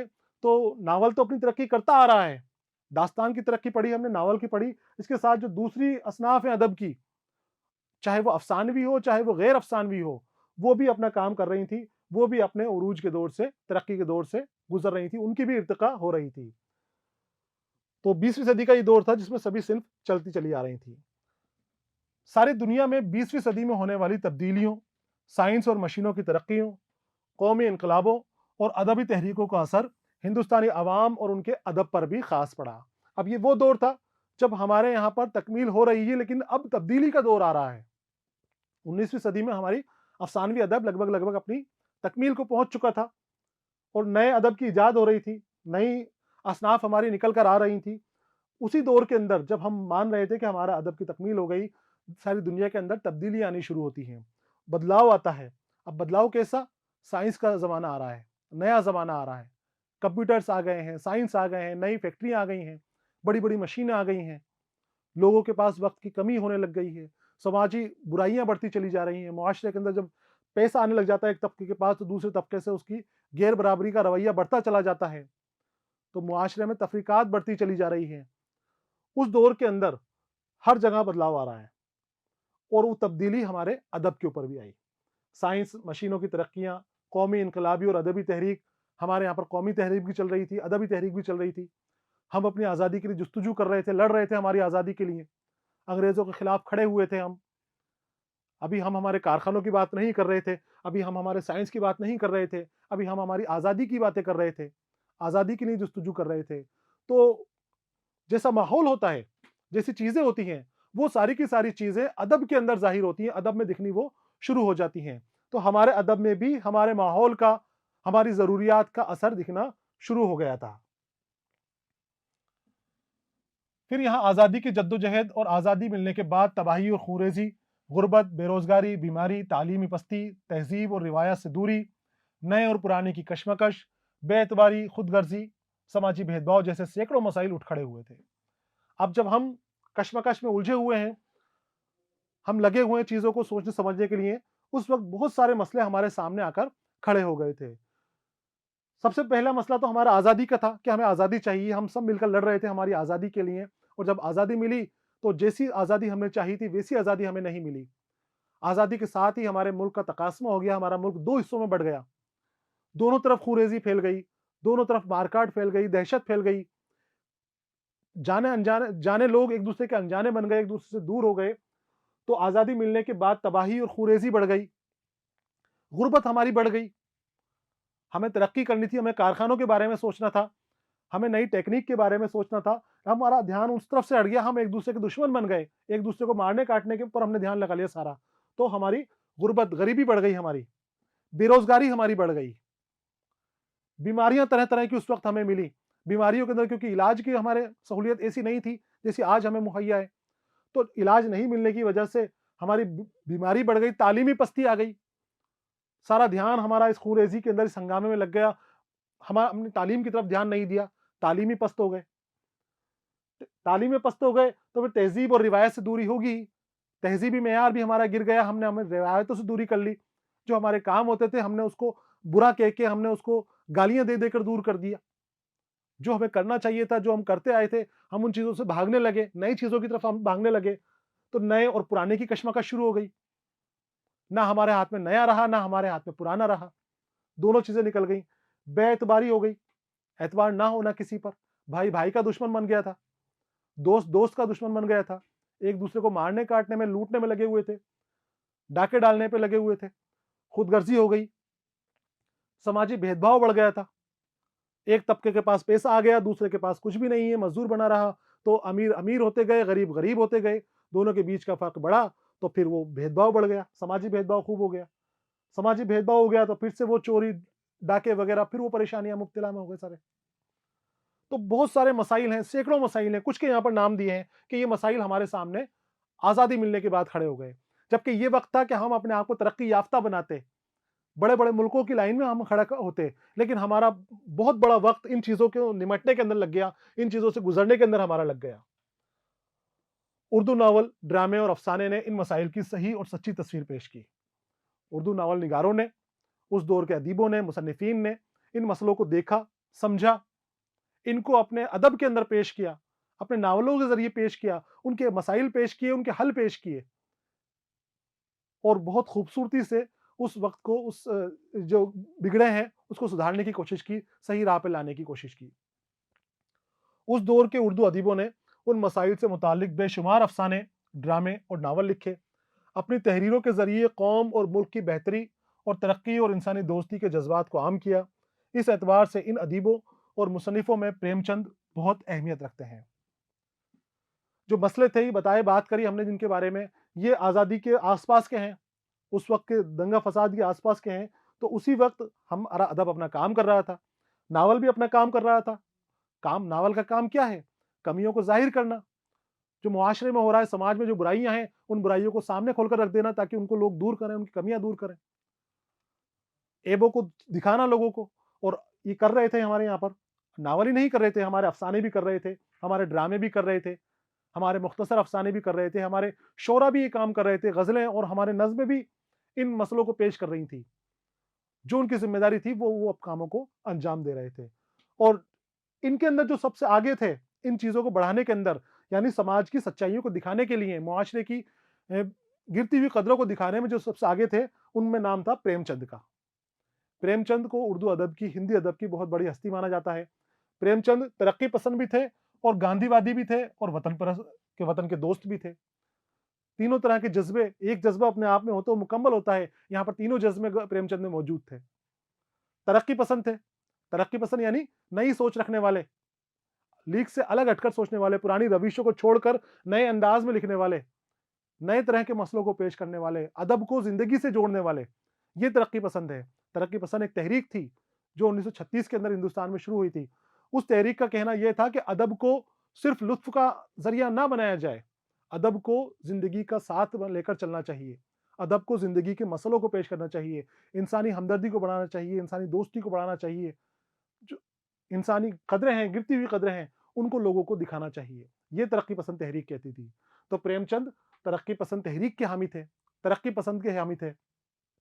महात्मा गांधी बहुत बड़ी हस्ती है, नज़रियात और सोच आपको पता है, तो महात्मा गांधी की सोच के हामी थे और वतन के दोस्त भी थे, वतन के सच्चे हमदर्द थे, खिदमतगार थे वतन के लिए कुछ भी करने के जज़्बे से लबरेज़ थे। इन्हें मुल्क, कौम और उसके तमाम मसाइल से दिलचस्पी थी। उन्होंने बहुत से नावल और ढेरों अफ़साने लिखे, जिनमें ज़िंदगी की गुत्थियों को सुलझाने की कोशिश की और सच्चाई और हकीकत को आसान, सादा और पुरअसर अंदाज में पेश किया। इसरार मुआबिद, बेवा, किशना, निर्मला, रूठी रानी, जलवाए इसार, बाज़ार हुस्न, गोशाए आफ़ियत, मैदान अमल और गोदान, ये आपके अहम नावल हैं, जिन्होंने मुआशरे के अंदर भलाई करने की, बहबूदी करने की काम को अंजाम दिया। मुंशी प्रेमचंद बहुत बड़ा नाम है। जो ज़िम्मेदारी इनकी थी, जैसे मैंने आपको बताया कि हकीकत निगारी करने की, सच्चाइयाँ बताने की, दबे कुचले लोगों की मदद करने की, मज़लिमों के साथ होने की, ज़ालिमों के खिलाफ खड़े होने का जो जज़्बा था, वो आपके इन नावलों के अंदर नज़र आता है। इन नावलों के नाम आपको लिख लेने हैं प्रेमचंद के, कि बहुत मशहूर नावल हैं, बहुत मकबूल नावल हैं, बहुत ज़्यादा पढ़े जाने वाले नावलों में ये नावल जो नाम दिए हैं आपको, यहाँ पर ये शामिल हैं। अब प्रेमचंद के बाद के नावल निगारों में, कि प्रेमचंद के बाद इस तहरीक को किसने आगे बढ़ाया, नावलों को इर्तिका को कौन हमसाया बना रहा, साथ चलता रहा इर्तिका में, तो सज्जाद ज़हीर का नाम आता है। इनका नावल लंदन की एक रात, कृष्णचंद्र का जब खेत जागे, शिकस्त, एक औरत हज़ार दीवाने, असमत चगताई के नावल ज़िद्दी, मासूमा, टेढ़ी लकीर, सौदाई, अजीज़ अहमद का ऐसी बुलंदी ऐसी पस्ती, गुरेज, खदीजा मस्तूर का आंगन, क़ुर्रतुल ऐन हैदर का आग का दरिया, मेरे भी सनम खाने, चांदनी बेगम, गर्दिश रंगे चमन, एहसन फारूकी का शाम अवध और फयाज़ अली का अनवर शमीम। ये वो अफसाने हैं, ये वो नावल हैं जो अपने दौर के अंदर नावल निगारी के अंदर अलमबरदार बने रहे, झंडा उठाए रहे। ये ऐसे नावल हैं जिन्होंने अपने ज़माने की भरपूर अक्कासी की है और नावल के फ़न्नी तकाज़ों को पूरा करते हुए ज़बान और बयान के भी अच्छे तजुर्बे किए हैं। शुरुआती नावलों के अंदर हम फ़नी तकाज़ों की बात नहीं करते थे। फ़नी तकाज़े जो फ़नी उसूल बनाए गए हैं, जो फ़न के सरहदें बना दी गई, हदें बना दी गई हैं कि इस तरह से इन चीज़ों को कैद के अंदर आपको नावल लिखना है, वो फ़नी तकाज़े होते हैं। वो अज़्ज़ाए तरकीबी होते हैं जिनके मुताबिक नावल लिखा जाता है। तो शुरुआत में उसकी कैद नहीं थी, ना उसके बारे में बात होती थी, लेकिन बाद के जो नावल हैं आखिर के जो नावल हैं और अभी जो लिखे जा रहे हैं, उनमें फ़नी तकाज़ों का बहुत ख़्याल रखा जाता है और फ़नी तकाज़े, अज़्ज़ाए तरकीबी वगैरह का एहतमाम करते हुए ही नावल लिखे जाते हैं। मौजूदा ज़माने में भी जो उर्दू नावल निगार अपने दौर के हालात और वाक़यात को बेहतर ढंग से पेश कर रहे हैं, उनमें कुर्रतुल ऐन हैदर, जिलानी बानो, आमना अबुल हसन, काज़ी अब्दुल सत्तार, जोगिंदर पाल वगैरह ख़ास तौर से अहमियत रखते हैं। इन लोगों ने उर्दू नावल का एक मेयार कायम किया और उसके फ़न को संवारा और उर्दू नस्र की तख्लीकी हुस्न को निखारा है। नसरी अदब है और नावल अपने आप में अहमियत रखता है, तो ज़रूरी ये है कि उसको फ़न के तकाज़ों के मुताबिक लिखा जाए, जो उसकी माँग है, जो उसके ज़वाब्ते हैं, उनको पूरा करते हुए लिखा जाए। तो ये वो नाम है कि जिन्होंने फ़न को उसी तरह लिया कि जिस तरह से फ़न को फ़न माना जाए। इसमें फ़नी ख़ुसूसियात भी आपको मिलेंगी और अदबी हैसियत भी इनकी मौजूद है। अदब के लिए भी ये अदब पारों में भी इनका शुमार किया जाता है। यहाँ पर हो जाती है हमारी नावल से मुताल्लिक़ मालूमात। आगे आते हैं हम अफ़सानों की तरफ। अफ़साना उर्दू अदब की सबसे ज़्यादा पढ़ी जाने वाली सिन्फ़ है। जिस तरह से शायरी के अंदर ग़ज़ल सबसे ज़्यादा पढ़ी जाती है, उसी तरह नस्र के अंदर अफ़साना सबसे ज़्यादा पढ़े जाते हैं। अफ़साने भी अफ़साने और मुख़्तसर अफ़साने 2 तरह के होते हैं। अफ़साना उर्दू नस्र की अहम सिन्फ़ है। ज़ाहिर में छोटी-सी कहानी अपने अंदर बहुत वुसअत और गहराई रखती है। वुसअत यानी अंदर से वसी होना, बड़ा होना। तो छोटी कहानी होती है, इशारों में बात होती है, लेकिन असल में उसके माने बहुत बड़े होते हैं। छोटे-छोटे जुमले, बड़े-बड़े पैगाम नावल अफ़साने के देकर जाते हैं। ये ग़ज़ल की तरह कम अल्फ़ाज़ में बड़ी बात बयान करता है और ज़िंदगी के हर पहलुओं की नुमाइंदगी उसके ज़रिए की जाती है। नावल में हम क्या कर रहे थे? पूरी ज़िंदगी का हाल बयान कर रहे थे। पूरी ज़िंदगी के हाल बयान करने में हमारे पास बहुत वक़्त था, हर चीज़ तफ़सील के साथ बयान की जा रही थी। दास्तान में हर चीज़ तफ़सील के साथ बयान की जा रही थी। लेकिन यहाँ पर अब उस तफ़सील को इख्तिसार में बदल दिया जाता है।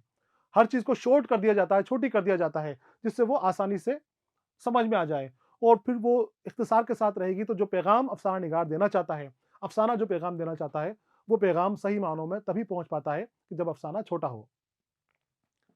उर्दू नस्र में अफ़साने की रिवायत तो प्रेमचंद से बहुत पहले शुरू हो चुकी थी। सज्जाद हैदर यल्दरूम, नियाज़ फ़तेहपुरी और सुल्तान हैदर जोश ने बहुत से तुर्की अफ़सानों को यहाँ पर तर्जुमे किए और उर्दू में अफ़साने भी लिखे।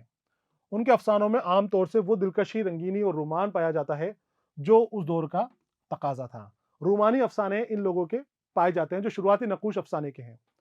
अफ़साना ज़िंदगी के हाल बयान कर रहा है, मौज़ू की कोई दिक्कत नहीं, किसी तरह के मौज़ूआत का इस्तेमाल कर सकते हैं। बस ये है कि वो जो सच्चाई है, वो सच्चाई बयान करता है और अफ़साने का जो काम है, वो बखूबी वो अफ़साना अंजाम भी दे रहा है। यहाँ पर शुरुआती जो अफ़साने बताए कि अफ़सानी फ़न का तकाज़ा तो पूरा कर रहे हैं, लेकिन उनके अंदर रंगीनी मिल रही है, दिलकशी मिल रही है और रूमानियत का अंदाज़ अफ़सानों में मिल रहा है, जो उस दौर का तकाज़ा था। वो दौर कौन-सा? वो दौर जब दास्तानें लिखी जा रही थी। ये अफ़साने उस दौर के बताए गए हैं जब दास्तानें लिखी जा रही थी। कहानियाँ, अलिफ लैला की, तोता कहानी, बाग़ बहार जैसी कहानियाँ सुनी जाती थी, मशहूर हो जाती थी। तो उस वक़्त आज जैसे अफ़सानों को राइज करना मुश्किल था। तो शुरुआती जो अफ़साने हैं, वो दास्तान के अंदाज़ में ही लिखे गए। हालाँकि वो इख्तिसार के साथ लिखे गए, लेकिन उनमें अंदाज़ और रूमानियत, वो दिलकशी, रंगीनी वही पाई जाती है, जो दास्तानों के अंदर पाई जाती है। रफ्ता-रफ्ता मुल्क और समाज में होने वाली तब्दीलियों, मगरबी असरात और तरक्की पसंद तहरीक के मकासद ने उर्दू अफ़साने को नया रंग रूप बख्शा। शुरुआत में जो हमारे यहाँ पर लिखे जा रहे थे, वो रंगीन ख़याली के साथ लिखे जा रहे थे, लुत्फ़ अंदोज़ी के लिए लिखे जा रहे थे, मज़ा देने के लिए लिखे जा रहे थे। लेकिन अभी हमने बात की 20वीं सदी की, तो जो तब्दीली आ रही थी, हमारा मुआशरा बदल रहा था, हमारा मुल्क बदल रहा था, हमारे सामने मसले आकर खड़े हो गए थे और फिर तरक्की पसंद तहरीक भी अपने मुकाम के ऊपर थी, अपने उरूज के ऊपर थी। तो जब वो चीज़ें तब्दील हो रही थी, चीज़ें बदल रही थी, तो अफ़सानों ने भी खुद को बदला और अफ़सानों में जो आज का रंग नज़र आता है, वो 20वीं सदी की शुरुआत से ही आना शुरू हो गया था। कहानी रोमान भरी फ़िज़ाओं से निकलकर हकीकत से करीब हो गई। जब हकीकत से वास्ता पड़ा, तो उन रोमानी फ़िज़ाओं से निकल कर आना पड़ा। इश्क मोहब्बत के गलियारों से निकलना पड़ा, वहाँ से बाहर आना पड़ा और सच्चाई की तरफ आकर खड़ा होना पड़ा, सच्चाई का सामना करना पड़ा। मुंशी प्रेमचंद ऐसे अफसाना निगार थे जिन्होंने अपने अफसानों में सच्चाई को जाहिर किया, अफसाने को मुख्तसर भी किया आपने और जिंदगी का तर्जुमान बना दिया। यानी अफसाने के जरिए जिंदगी की हकीकतों को बयान करना, जिंदगी की सच्चाइयों को बयान करना, जो है जैसा है उसी को खूबसूरती के साथ पेश कर देना। और आपने खास तौर से देहाती जिंदगी की अक्कासी की। आपकी कहानियों के अंदर देहाती हीरो हुआ करते थे। कमजोर और दबे कुचले लोगों को आपने हीरो बनाया, सामने लाके पेश किया और उनके जरिए आपने अपने दिल की बात कही, जो बात आप मुआशरे के अंदर कहना चाहते थे। उन्होंने जिंदगी की बेशुमार छोटी बड़ी सच्चाइयों, खुशियों और गमों को अपनी कहानियों के जरिए बयान किया। यानी जो छोटी छोटी सच्चाइयां थी, जो छोटी छोटी खुशियां थी, जो छोटी छोटी गम थे, उनको आपने अफसानों के जरिए पेश किया। और सारा कुछ मुआशरे की सच्चाइयां बाहर लाना, गरीबी और छोटे तबकों के लोगों के मसलों को पेश करना। हिंदुस्तान के देहातों की खूबसूरती, वहाँ के अवाम की सादगी, खुलूस, उनकी परेशान हाली, मुफलिसी और बेबसी की बड़ी वाज़ेह तस्वीर प्रेमचंद के अफसानों में नजर आती है। अब मैंने बताया कि पूरी तरह से हकीकत निगारी के करीब थे, वो सच्चाई के करीब थे। जो भी सच्चाइयाँ हमारी, जो चीज़ें हमारे मुआशरे में हम देखते हैं, जो उलझने, जो गरीबी, जो पिछड़ापन, जो अवाम की सादगी, जो उनका खुलूस, जो लोगों की सच्चाइयाँ हम देखते हैं, वो प्रेमचंद ने अपने अफसानों में बयान की है। उन्होंने मुल्क में फैली खाम ख्याली, तंग नजरी, जहालत, बेजा रस्म और रिवाज की पाबंदी के खिलाफ भी आवाज़ें उठाएं। हर तरह के मौजू के ऊपर आपने लिखा है और हर तरह की जो हमारी बदख्यालियाँ होती हैं उनको आपने निशाना बनाया है। उनके अफसाने वाक़यात की तर्जुमानी करने के साथ ही ज़ुबान की सादगी, सलासत, सफाई और जज्बाती खुलूस का भी अच्छा नमूना है। अब वो मुआशरे के लिए लिख तो रहे हैं, आम लोगों के लिए लिख तो रहे हैं। प्रेमचंद की खास बात यह है कि आम लोगों के मसाइल आपने आम लोगों की जुबान में ही पेश किए हैं। आपकी जबान में कहीं पे कड़ापन, बनावटीपन, दिखावटी अल्फाज का इस्तेमाल नहीं किया गया है। आपके अफसाने जो हैं सच्चे वाक़ये पेश कर रहे हैं और आपकी जुबान भी सच्ची और साफ जुबान होती है। कोई तोड़ जोड़ नहीं, कोई बनावटीपन नहीं, जज्बाती खुलूस से आपने सादगी और सलाहत के साथ सीधी जुबान के अंदर बात को पेश कर दी। आप खुद अपने कलाम में या दूसरे कलामों के अंदर इस्लाह करते थे, तो आसानी के हामी थे। आपका कहना था कि तसन्नु और बनावट को दूर कर दो और आसानी लेकर आओ अपने कलाम में। और तरक्की पसंद तहरीक से भी आप इसीलिए वाबस्ता थे, इसीलिए जुड़े थे, क्योंकि आप आसानी की बात करते थे। उनकी कहानियों के मजमूए सोज़े वतन, प्रेम पच्चीसी, प्रेम बत्तीसी, वारदात, ख्वाब ख्याल, खाक परवाना, आखिरी तोहफा, दूध की कीमत और देहात के अफसाने के नाम से शाये हुए हैं। ये मजमूए हैं जिसके अंदर इन मजमुओं में, मजमू मतलब जमा होती है और कई अफसानों को जमा करके एक किताब बना दी जाती है और किताब मजमूए के नाम से शाये होती है। ये प्रेमचंद के अफसानवी मजमूए हैं जो बहुत मशहूर हैं। प्रेमचंद ने उर्दू अफसाने में सादगी और हकीकत निगारी की जो रिवायत कायम की, उसको आगे बढ़ाने की कोशिश में उनके ज़माने के और भी बहुत से अफसाना निगारों ने की। इनमें जिन्होंने प्रेमचंद की रिवायत को आगे बढ़ाने की कोशिश की, उन्हीं के अंदाज में लिखने की, उन्हीं की तर्ज तहरीर अपनाने की कोशिश की, उनके नाम हैं अली अब्बास हुसैनी, आज़म करियूवी, सुदर्शन बाली, उपेंद्र नाथ अश्क। तो इस सिलसिले में ख़ास तौर पर काबिल ज़िक्र है। ये जो नाम है, इन्होंने प्रेमचंद की रविश को, प्रेमचंद के तरीके को, प्रेमचंद के विरसे को अपनाने की कोशिश की, उनके अंदाज को अपनाने की कोशिश की और बहुत हद तक ये कामयाब भी रहे। उर्दू के अफसानवी अदब में सज्जाद ज़हीर, रशीद जहां, अहमद अली और महमूदुल ज़फ़र के अफसानों का मजमुआ अंगारे, जो 1933 में लखनऊ से शाया हुआ, बहुत अहम है। जब हम अफसानवी अदब की बात करते हैं, अफसानों की बात करते हैं, प्रेमचंद की जहाँ पर बात आ रही है, तरक्की पसंद तहरीक की जहाँ पर बात आ रही है, तो फिर अंगारे की बात नहीं आए, ये मुमकिन नहीं है। अंगारे एक मजमुआ है जिसमें कुछ कहानियाँ थी इसके अंदर, और ये कहानियाँ ऐसी थी जो आम मुआशरती रविशों से अलग हटकर थी। आम लोगों की अक्ल इसको तस्लीम नहीं करे, आम लोगों का दिल इसको नकार दे, इस तरह के कहानियाँ अंगारे में शामिल थी। तो जैसे ही अंगारे शाये हुआ, ये लंदन से शाये हुआ था और सज्जाद ज़हीर का बड़ा नाम है जो अंगारे से जुड़े हुए थे। इनके शाये होते ही हंगामा मच गया, इसने तहलका मचा दिया और बहुत इसको मज़म्मत का सामना करना पड़ा, बहुत विरोध का अंगारे को सामना करना पड़ा। लेकिन क्योंकि अदब से जुड़ा हुआ है, तो इसको हम पढ़ना, समझना और इसके बारे में जानना बहुत ज़रूरी है। इसके अशात ने उर्दू अदब में तहलका मचा दिया। इन लोगों ने पुरानी रिवायात, समाजी बेइत्तेदालियों और फ़ज़ूल रस्मों के खिलाफ आवाज़ उठाकर इन अफसाने को बेखौफ और बेबाक असलूफ बख्शा। सज्जाद ज़हीर, रशीद जहां, अहमद अली और महमूद ज़फ़र। इनका कारनामा था अंगारे 1933 में शाया हुआ और बड़ा हंगामा खेज रहा है ये। इसने पुरानी रिवायात के ऊपर तंज किया है, पुरानी रिवायात के ऊपर निशाना लगाया है, जो रस्म रिवाज रहती है उनके ऊपर निशाना बनाया है हमारी हिंदुस्तानी अवाम की, लोगों की समाज की बेतदालियों के बारे में बात की है, फिजूल रस्में जो हम अच्छी समझते हैं लेकिन उन्होंने उसको निशाना माना।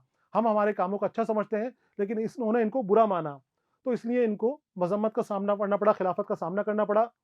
और लेकिन ये अदबी अहमियत रखता है, तो इसने बेबाक असलूब बख्शा। बेबाक मतलब बेखौफ होकर लिखना, निडर होकर लिखना, मौजू के ऊपर, जिस मौजू की ज़रूरत है, जो टॉपिक की ज़रूरत है, उसके ऊपर लिखते हुए मुसन्निफ़ को कहीं अपने अंदर डर पैदा नहीं करना चाहिए। तो अंगारे का इसलिए बड़ा मुकाम है। कृष्ण चंद्र, सादत हसन मंटो, राजेंद्र सिंह बेदी, असमत चगताई, मुमताज़ मुफ्ती, हयातुल्लाह अंसारी, अख्तर हसीन रायपुरी, अख्तर ओरेनवी, ख्वाजा अहमद अब्बास, गुलाम अब्बास, हाजरा मसरूर, खदीजा मस्तूर, बलवंत सिंह, अशफाक अहमद वगैरह वो अफसाना निगार हैं जिन्होंने अफसाने के फ़न की तरक्की दी। अब अंगारे की हमने बात की, और अंगारे से क्या मिला? अंगारे से हमारे अदब को बेबाकी मिली, अंगारे से हमारा अदब बेखौफ हुआ, निडर हुआ। ऐसे मसले पेश करने लगा कि जहां पता है कि मुआशरा खिलाफ खड़ा हो जाएगा, लोग पत्थर मारने लगेंगे मुझे, लोग मुझे बदनाम करने की कोशिश करेंगे इस तरह के अफसाने लिखकर, इस तरह के अफसाने और मजमूए पढ़ेंगे तो। लेकिन ये हमारे अदब में जब पैदा हो गया तो एक पूरा अदब इस तरह के अदब का, इस तरह की चीज़ों का हामिल हो गया। और बाद में बहुत सारे हमारे अदीब थे, बहुत सारे मुसन्निफ़ीन थे जिन्होंने इस तरह की चीज़ें अदब में शामिल करी, लिखने की शामिल करी। उनको भी मज़म्मत का सामना करना पड़ा, लेकिन उनकी तख्लीक़ात भी हमारे अदबी सरमाए के अंदर ही आता है, माना जाता है। तो इन्होंने अपने-अपने वक़्त के ऊपर लिखा। इनमें से बहुत से लोगों ने अफ़साने भी लिखे और अच्छे ड्रामे भी लिखे। उनकी तहरीरों में समाजी शऊर भी है और इंसानी जज़्बात की गर्मी भी और फ़न की लताफ़तें भी मिलती हैं। ये जो नाम ऊपर दिए गए हैं, मैंने बताया कि बाद के अफ़साना निगार हैं ये, आज़ादी के आस-पास के अफ़साना निगार हैं और उसके बाद के वक़्त भी इसमें शामिल हैं। इन्होंने जो इनकी ज़िम्मेदारी थी, जिस तरह के अफ़साने इनको लिखने थे, जो इनकी कह सकते हैं हम, इनको तरीक़ा था इनका, अपने तरीक़ों से, अपनी निस्बत के मुताबिक इन्होंने अफ़साने लिखे, अपने अंदाज़ में इन्होंने अफ़साने लिखे। सब ने नुदरत बनाए रखी, अपने फ़न की महारत बनाए रखी, जो साफ़गोई और सफ़ाई अफ़सानों की ज़रूरत थी, उसकी बनाई रखी और उसके बाद वो अपने फ़न को आज़माते रहे, देते रहे, हमें हमारी सरमाए को बढ़ाते चले गए। इसके बाद उर्दू अफ़साने का सफ़र जारी रहा और मौजूदा दौर के अदबी, समाजी, सियासी, तहज़ीबी ग़रज़ हर तरह के मामलात को अफ़साना निगार बेहतर अंदाज़ में पेश कर रहे हैं। तो अलग-अलग दौर की हम बात करते चले आ रहे हैं। हमने शुरू से लेकर आगे तक की बात की, प्रेमचंद से लेके हमने सज्जाद ज़हीर तक की बात की, सादत हसन मंटो तक की बात की हमने। तो ये वो अफ़साना निगार हैं जो जैसे भी करके अपने अफ़सानों के फ़न को बनाए रखते हुए आगे बढ़ते रहे और अफ़सानों से उर्दू अदब को नवाज़ते चले आए। हर दौर के अंदर अफ़साना निगार पैदा हुए और उम्दा किस्म के अफ़साने इन्होंने लिखे। इनमें क़ुर्रतुल ऐन हैदर, जिलानी बानो, क़ाज़ी अब्दुल सत्तार, जोगिंदर पाल और इक़बाल मतीन, अहमद नदीम क़ासमी वगैरह के नाम ख़ास अहमियत रखते हैं। इन लोगों ने अफ़सानों के फ़न को जिस अंदाज़ से बढ़ता है, उससे ज़ाहिर होता है कि उर्दू के अफ़सानवी अदब ने तरक्की की बहुत सी मंज़िलें तय कर ली हैं। हालाँकि अभी तकमील को नहीं पहुँचा। शुरुआत में ऐसा लगा था 20वीं सदी के आस-पास कि हमारा अफ़सानवी फ़न अपनी तकमील को पहुँच चुका है, इर्तिक़ा पूरी हो चुकी है। लेकिन अपनी इर्तिक़ा पूरी नहीं हुई, अपनी तकमील की तरफ नहीं पहुँचा, इर्तिक़ा के अलग-अलग मराहिल पूरे करते आ रहा है और बहुत सी मंज़िलें, बहुत से मराहिल इन्होंने पूरे कर लिए हैं। मौज़ूआत की जद्दत, बयान की शगुफ्तगी, ख़याल की नुदरत और फ़न की जो लताफ़त इस दौर के अफ़सानों में पाई जाती है, वो अफ़साने के फ़न को बक़ा और नस्र की तरक्की का पता देती है। अब जो इस तरह के दौर के अफ़सानों में क्या मिलता है हमें? मौज़ूआत की जद्दत मिलती है। मौज़ू मतलब टॉपिक्स और जद्दत यानी नयापन। नए-नए टॉपिक्स का इस्तेमाल किया जाता है, नए-नए मौज़ूओं का अफ़साना निगारी के अंदर इस्तेमाल किया जाता है। पुराने जो हो गए ख़त्म, वो हो गए, जो लिख गए वो लिख गए। उनकी नकल नहीं करके नया अंदाज़ बनाए रखा जाता है। फिर बयान की शगुफ्तगी, शगुफ्ता अंदाज़ में बयानी हो रही है, दिलकश अंदाज़ में बयानी हो रही है। ख़याल की नुदरत, नुदरत यानी नयापन, नए तरह के ख़यालात को अफ़साना निगारी के अंदर शामिल किया जा रहा है, अफ़साना निगारी में शामिल किया जा रहा है। और फिर फ़न की जो लताफ़त, जो लुत्फ़ अंदोज़ी है फ़न की, वो तो हमारे यहाँ पर है ही। तो इस वजह से, इतनी सारी चीज़ें एक साथ मिलने की वजह से अफसाने के फ़न की बका और उर्दू नस्र की तरक्की का पता देती है। यानी हमारा उर्दू नस्र, हमारा उर्दू फ़न जो है, उर्दू अदब जो है, वो सही हाथों के अंदर है। इस बात की बका, इस बात का पता हमें चल जाता है। इतने अच्छे किस्म के अफसाने, इतने अच्छे किस्म के नॉवल और दास्तानें हमारे यहाँ पर लिखी हैं कि किसी दूसरी ज़ुबान के अंदर इतनी इनफ़रादियत के साथ मिलना बहुत मुश्किल हो जाता है। यहाँ पर हमारा जो अफ़सानवी अदब की इर्तिक़ा है, ये भी मुकम्मल हो चुका है। सबक इसी के साथ हमारा मुकम्मल हो चुका है। सबक के अगले हिस्से के साथ फिर मुलाकात होगी। इजाज़त दीजिए। अलविदा।